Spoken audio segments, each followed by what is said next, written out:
So it's really important, I think, to try to guide adolescents and their parents when they first start, because we also know that oftentimes the screen habits, behaviors that people start off with are the ones that persist into adulthood. Welcome to the Healthy Screen Habits Podcast. I'm Hillary Wilkinson. Whether you're starting your parenting journey with a newborn or looking to connect with your teen on technology, let's learn some new healthy screen habits together.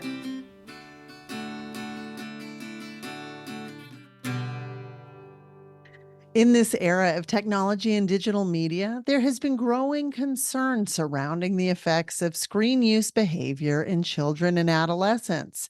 As parents play key roles during childhood and adolescence, child parent relationships, parenting styles, and home environments have been identified as factors that may contribute to children's screen use patterns.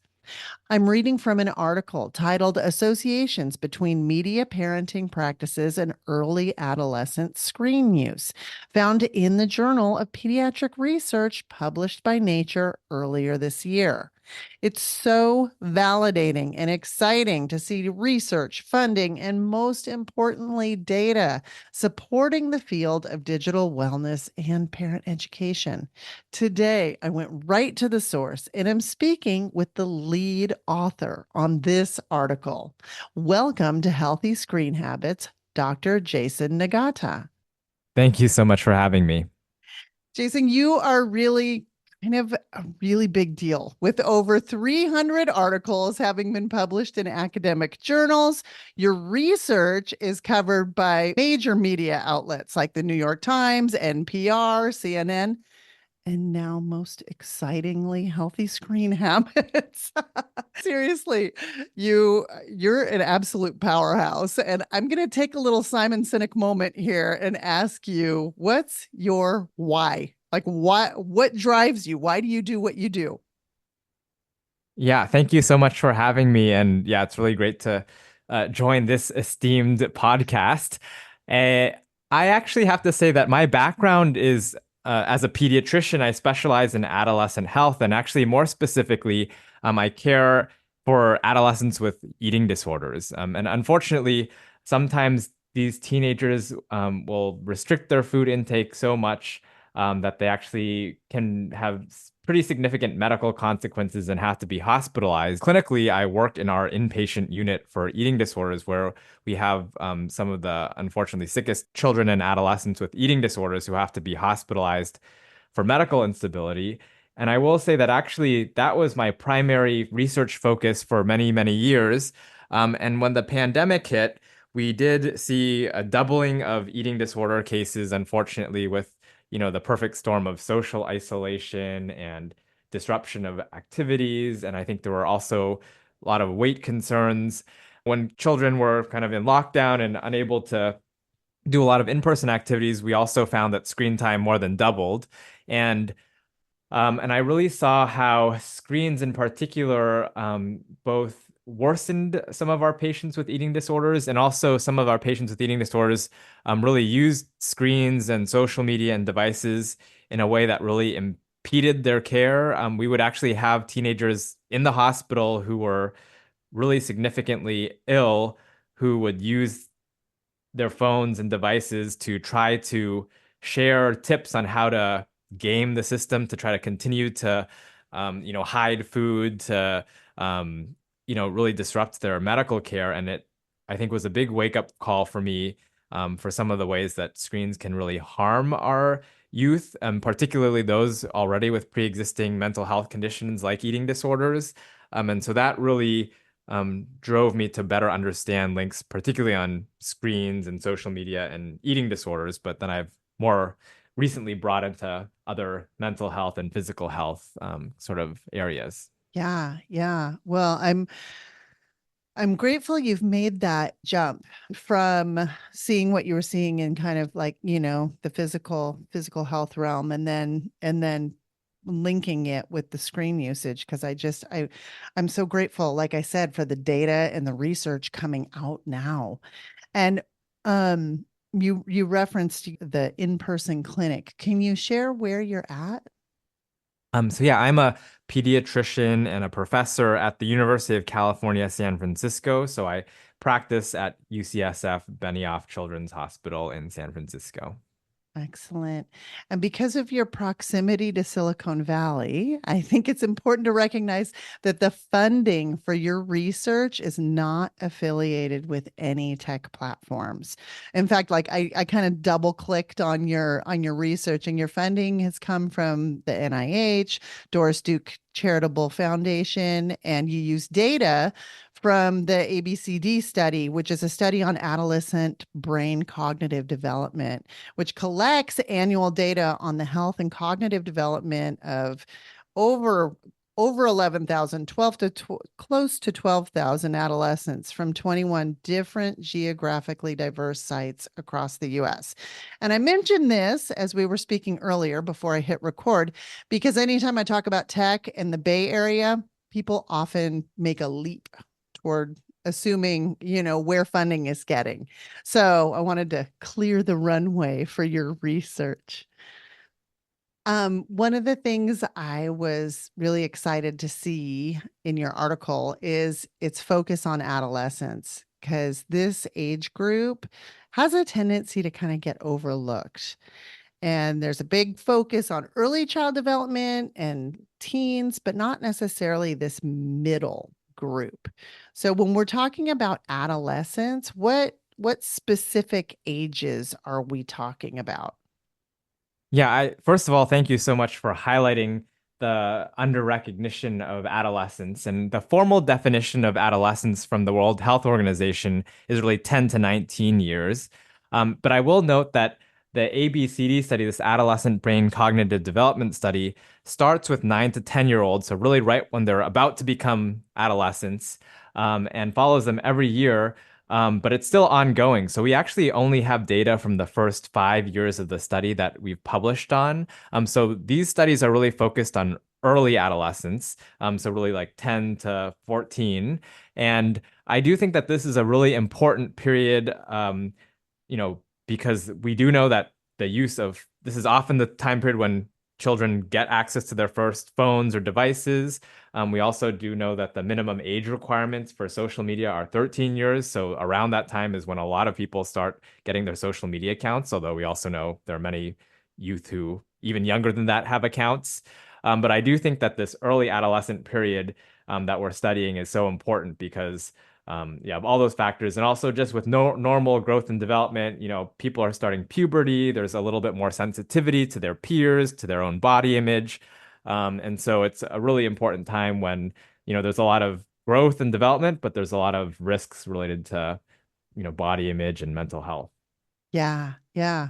What was it that drove you to focus on this developmental stage specifically? Uh, yeah, I do think that it's because this is the time period when people usually get their first devices, when they're usually starting their own social media accounts. So it's really important, I think, to try to guide adolescents and their parents when they first start, because we also know that oftentimes the screen habits, behaviors that people start off with are the ones that persist into adulthood. Mm-hmm. Okay. When we come back, we're going to talk about tweens, screen use, and healthy, helpful habits.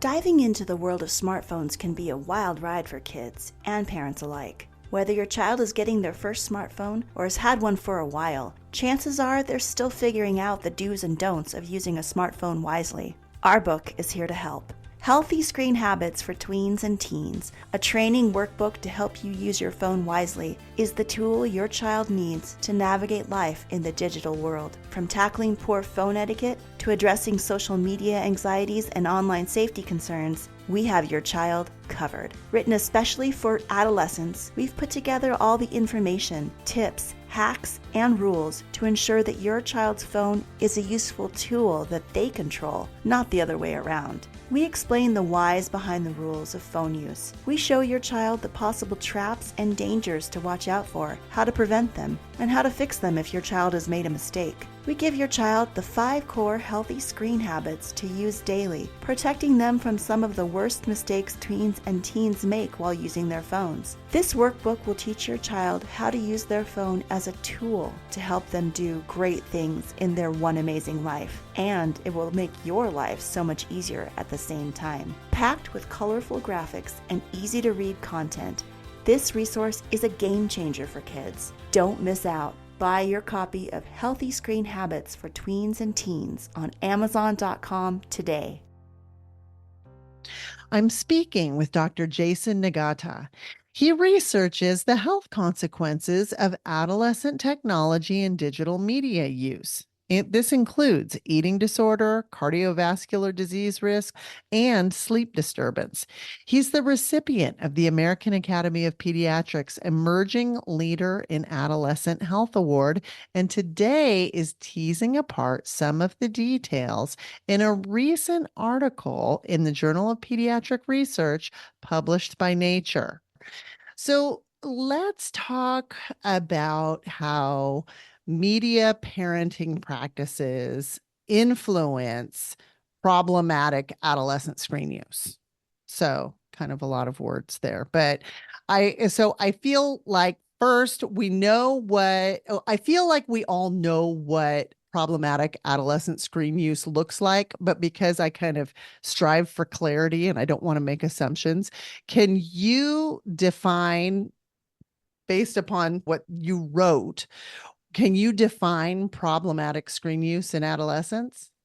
Yes, actually, that's a really great question and one that actually isn't so clear. I will say that, there's not a formal definition for social media or screen addiction, in the medical community. And so it is actually something that is a source of a lot of debate and discussion right now because social media and phones are relatively new. We don't have these really well-established diagnoses like we do perhaps for like substance use disorders. But I do think that there are some parallels. I will say that there actually is a formal diagnosis related to addictive behavior for gambling disorder and gaming disorder. Each of these have internet as a sort of specifier as a diagnosis, but this doesn't exactly capture problematic screen use. So I will say that in general, when I think of screen use that becomes a problem, I think of, an inability to stop, maybe use that leads to neglect of other important life areas. So if it starts to impair schoolwork or homework or, just daily functioning. And if there's sort of symptoms of withdrawal, kind of like there could be for other substance uses. And specifically for our study, there were actually 6 questions that we used to assess problematic social media use. So one was that kids spend a lot of time thinking about social media apps or planning their use. If they feel the need to use social media apps more and more, if they are using it to forget about other problems, if they try to use it less but aren't able to stop, if it leads to additional stress or being upset, if they can't use their apps, and if it's starting to have a bad effect on their school, work, or job. So there were sort of 6 questions that assessed different aspects of problematic social media use. And those were for social media, but we also had similar parallel questions for video games and for mobile phones. Okay. I really appreciate you listing those out because I feel like those could also serve as maybe, I don't know, kind of a pick list for parents if they've got some red flags going, they Yes. can go back and look at that and go, okay, where are we at with that? So, one of the things that I liked about the article is that you really took a deep dive into parent media use. And did you find specific, or not even specific, but did you find areas or places of parent screen use that had sort of long lasting implications on the overall health and wellness of adolescents? Yeah, I do think that one of the biggest findings from the study was that one of the biggest predictors of these preteen screen use was their own parents' screen use. So I do Mhm. think it's a really important message that parents should act as role models for their adolescents and really practice what they preach. And so one of the recommendations of the American Academy of Pediatrics is to have a family media use plan which involves having regular discussions with the whole family, all the children and parents, everyone in the household about certain rules that you might abide by for your household. And I think one of the pillars of this family media use plan is that it's not just a plan for the kids, it's also a plan for the adults. And so adults really need to follow suit as well. Yeah. We actually have a free downloadable resource on our website called the Family Tech Plan, which also it's a 5-part plan. It serves as a conversational springboard that families can use to kind of develop their own family philosophy around tech. The thing I really like about the American Academy of Pediatrics tech plan. I'm using our phrase, but I think they call it a media use plan. I'm not sure, but Yeah. yeah, is that you can go in and customize per individual. With ours, it's kind of a broader stroke. It's a broader brush stroke. But if you really, I feel like every family is going to know their own needs, and if you are just starting out, maybe you can use those broad brush strokes. If you're somebody who's like, oh, we really need to get a handle and dial down in on this, and maybe I have 3 or 4 kids in my family, ranging from ages from single digits all the way through later teen use, it's going to have a lot of different needs. So I really like that about the American Academy of Pediatrics one. Yeah, I think that's right. I appreciate the different types of tech use or media use plans, and I do think that you focused on a key area, which is that you really have to consider your child's developmental stage. The rules that you would have for a 5-year-old are very different than the rules you might have for an 18-year-old. I think it's more appropriate to have more supervision, more restrictions for younger kids, but ultimately as kids transition to adulthood, they're going to be making these own decisions for themselves. And so you do want to allow them a little bit more autonomy such that, when they go off to college or living on their own, they're able to have these tools to make, their own informed decisions, and not just, the moment they turn 18 or go off to college, rebel from everything that you've provided. So I do think that, yeah, developmentally appropriate kind of use plan is a good one. Yeah, yeah. So in reading your article, I thought I was of particular interest in the findings on parental use of screens to control behavior and how, that is like using screens either as reward or punishment. And can you talk a little bit about that? Because I found this very interesting. We generally it validated what our recommendations is, and our recommendation is to neither use screens as the carrot or the stick, but please elaborate. Yeah, I did think that this was a surprising finding because it, you know, I do think that a lot of parents do use screens as a reward or punishment. And again, I will say that these results are really focused on the preteen, so kind of 11, 12, 13-year-old age group.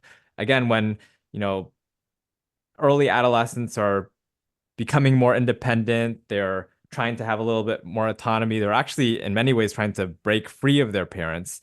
And so I do think it is this kind of interesting period where, yeah, we did find that especially using screens as a form of punishment, so like taking away screen use as a punishment, did seem to backfire a little bit, and it actually resulted in greater overall screen use and greater problematic screen use among these preteens.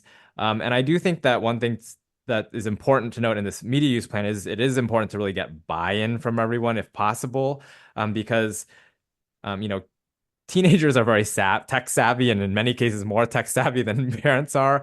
And so even if you do try to implement certain rules, especially the older teens, I think are oftentimes able to bypass parent monitoring or any kind of apps that you might have, or are just able to access some of these devices. So I do think that in some ways, getting their buy-in is really the best, because then if they can reflect and like, oh yeah, I also personally don't want to be using my device, after midnight or, whatever rules it may be, rather than them trying to find ways to sort of game the system and like, surreptitiously or sneak past some of these rules. It was my understanding that what your findings was that this use of screens as reward or punishment actually led greater amounts of time online for the kids. Yes. Was I correct in interpreting that? Yeah, Okay. specifically with video game use, like trying to take away video game use as a reward or punishment led to higher video game use Oh, ultimately. that's very interesting. So I'm just kind of wondering, lots of times when we're doing screen ed type presentations, we will use a comparison with technology being as ubiquitous in our children's lives today as food. And knowing that you're the eating disorder guy, do you see a similarity? Do you recommend similar types of management for, because what it sounds like to me is you restrict the video games. So then to me it sounds almost like binging behavior, you know? Is Do you see that similarity, or am I just going? Yeah. There are lots of similarities, I think.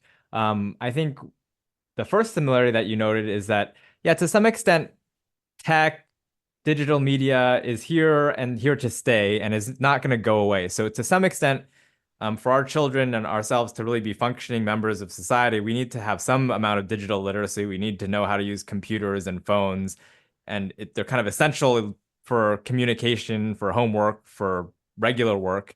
And so, it's not like we can completely eliminate them, you know, in most cases. And so I do think that people are going to have to figure out a balance in which, they're really trying to maximize the benefits of screen use, like for communication, for, work and ideally socialization, but really try to mitigate the risks like related to poor sleep or physical inactivity or body image issues or more isolation or more addiction. Um, and so it is to some extent, just like with nutrition, you can't just not eat. You have to have some amount of food, but you're really trying to maybe optimize the healthy foods and avoid some of the less healthy foods. I do think there are parallels with that. But kind of on a different level of comparison, I do think that there are really interesting parallels between, say, screen addictions or overuse and just as you said, binge eating. And actually, our main National Institutes of Health grant really looks at linkages between social media and binge eating. So just like now I think it's a pretty common phrase to say I'm binge watching Netflix, and I think it's much easier to do that with streaming services or YouTube, where, with traditional television, if you had your favorite television programming, it would be on Saturday night at 8 p.m. and you had to wait another week to watch the next episode. So there was already a built-in kind of mechanism that spaced out. So, you couldn't just watch the same show for 10 hours straight. But now on Netflix, on YouTube, you have the ability to just watch, to really binge watch. And we have actually found some really interesting links between binge watching and binge eating. And we do know that people are more likely, adults and children are more likely to actually overeat while they're distracted in front of screens. They're also more likely to eat in the absence of hunger. So even if your hunger cues are saying that you're full, if you're kind of distracted watching your favorite program, you might just keep on eating because you're not really paying attention to those hunger cues. And then, of course, there may be food advertisements that you're exposed to.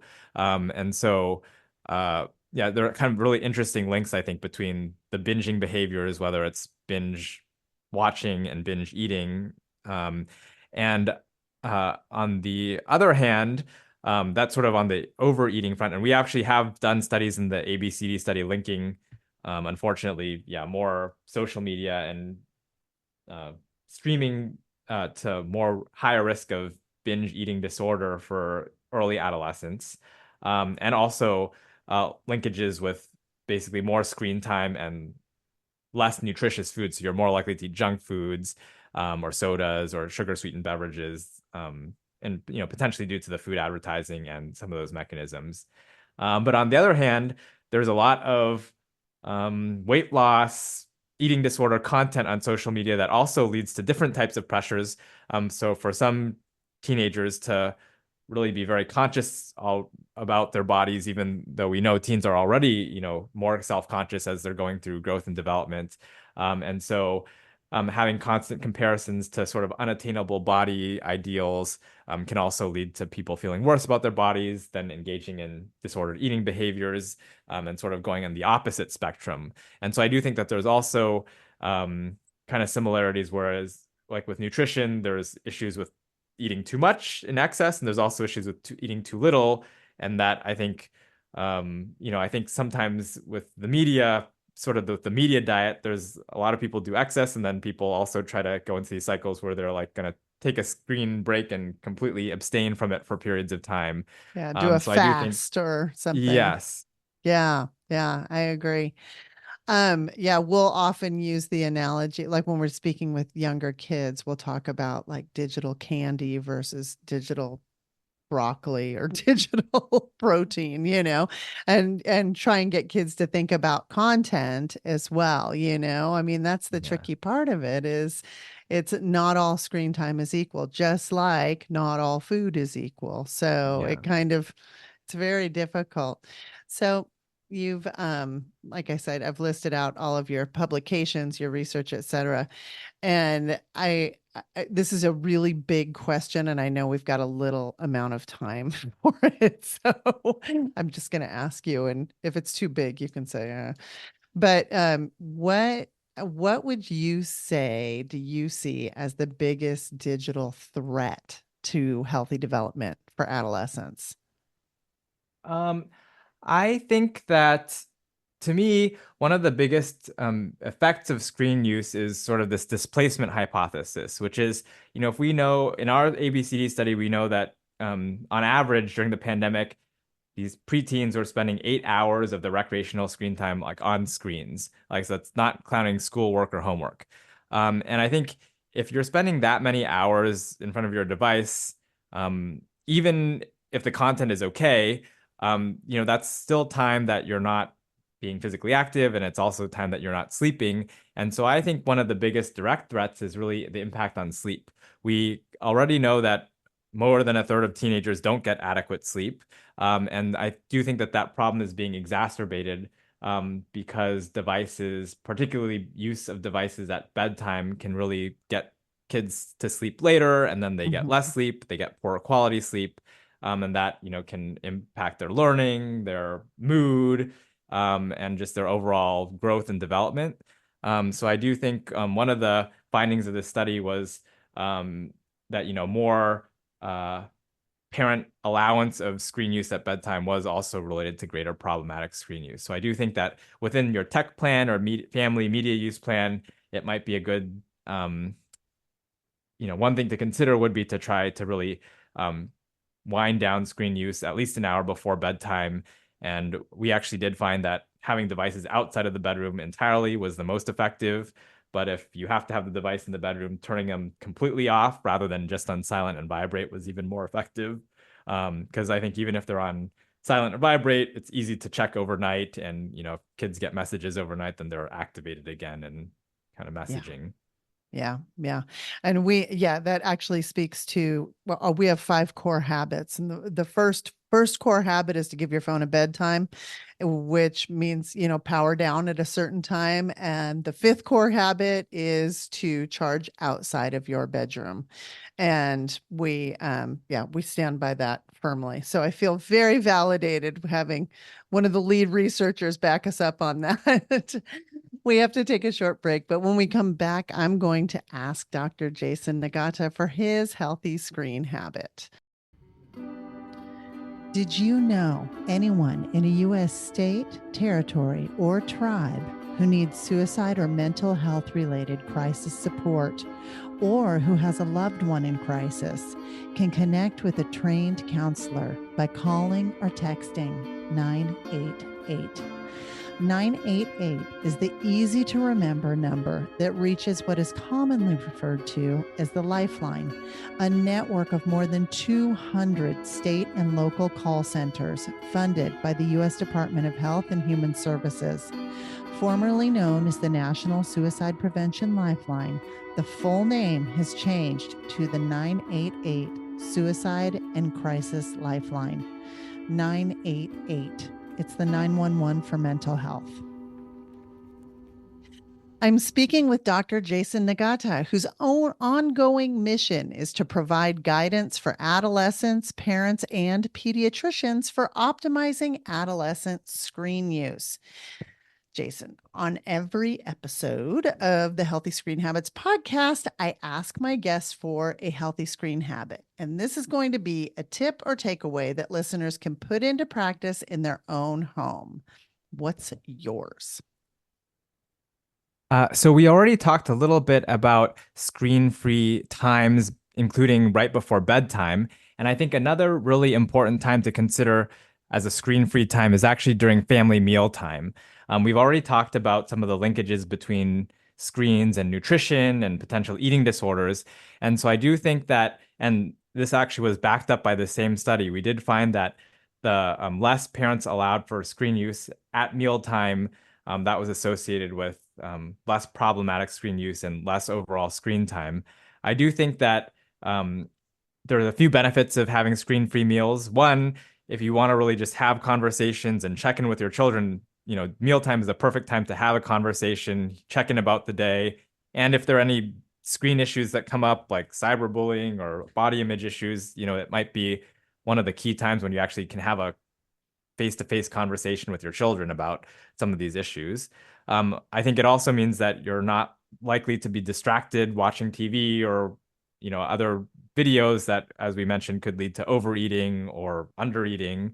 And then I think a sort of indirect benefit is that you actually can observe exactly what your kids are eating. Like if they're, overeating or restricting their food intake, if you're at the meal, at the table with them, then you can really observe that. I will say that with some of our patients with eating disorders, sometimes they eat by themselves in the room in front of a device, and you have no idea actually how much they're eating. And so I do Sure. think that having the family meal together also just gives you a sense of how much your child is eating, what types of foods they're eating. So I do think that there's a lot of benefits to having that for social reasons, for nutrition reasons, and also for just supervision. Yeah, yeah. I so appreciate the different lens that you're providing on these different areas because we typically come at it from one aspect. I really appreciate you bringing this depth of view on it. As always, you can find a complete transcript of this show as well as a link to that journal in pediatric research published by Nature, which is the article that I've been referencing by visiting the show notes for this episode. You do this by going to healthyscreenhabits.org, click the podcast button, and find this episode. Do this by going to healthyscreenhabits.org, click the podcast button, and find this episode. Jason, thank you so much for being here today and for having just such a passion for adolescence, that developmental window that gets a lot of shade and is deeply misunderstood, and all that you're doing just to keep our kids healthy. Thank you so much for having me and for really covering this important topic as well. For more information, you can find us on Instagram and Facebook at Healthy Screen Habits. Make sure to visit our website, healthyscreenhabits.org, where you can subscribe to the show on Apple Podcasts or via RSS, so you'll never miss an episode. It's free, it's fun, and you get a healthy new screen habit each week. While you're at it, if you found value in this show, we'd appreciate you giving us a quick rating. It really does help other people find us and spread the word of healthy screen habits. Or if you'd simply like to tell a friend, we'd love that too. I so appreciate you spending your time with me this week, and I look forward to learning more healthy habits together.